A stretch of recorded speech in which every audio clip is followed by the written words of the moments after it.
Hello class, today we're going to go over random independent events.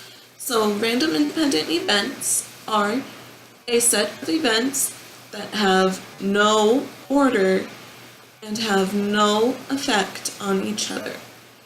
An important part of this definition to point out is these events are not predictable. That is the random part. They're not predictable. So the order is not predictable. You could, for example, I could be going to a store getting a bag of chips, and somebody else could be going to a store and getting a bag of chips. The order that we buy them, or the amount that we buy them, is completely random because we don't know who's going to buy them first, or who's going to buy them second, or who's going to buy more, or what kind we're going to buy.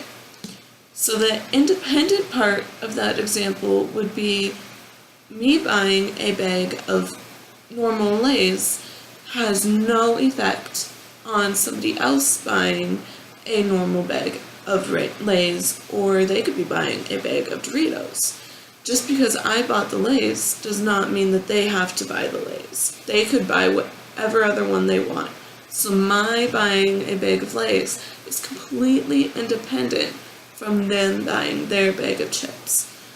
Another great example of a random independent event is flipping a coin. So I could flip a coin a total of 20 times. I could get heads once out of that 20 times, twice out of that 20 times, and the rest tails. Or I could get 20 heads or 20 tails, or 10 heads and 10 tails. But either way, me getting heads will not have anything to do with whether I get heads the next time or tails the next time. So, like I said, I could continue to flip a coin and I could get 20 heads in a row. The next time I flip the coin, I could also get heads. That doesn't happen very often, but it is a possibility that I could, because me getting heads has nothing to do with me getting tails. It has no effect on it.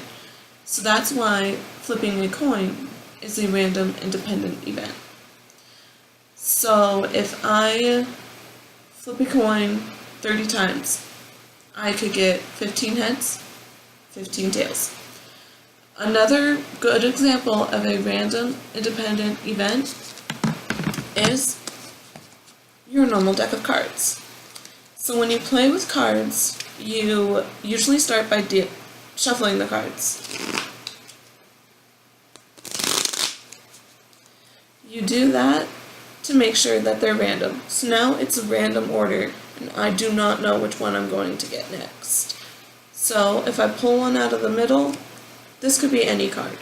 It happened to be the 8 of clubs. So now I'm going to put the 8 of clubs back in the deck.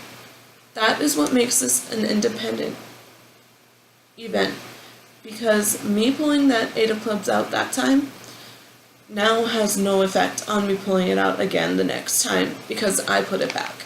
If I didn't put it back, it would be a dependent event. Now I shuffled the cards again, and we're going to see what card I pull out. This is a random event because I could have pulled that 8 of clubs out again, but I pulled a 6 of hearts out.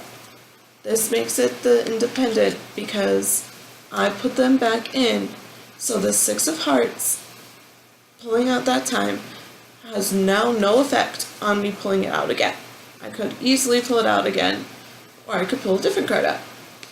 That is why this is random events, because I could pull out any card now because I just now put those back, and each time I pull one out, it has no effect on the other ones being pulled out. So to recap, random independent events are a set of events that have no order and no effect on each other, and the important part is these events are not predictable.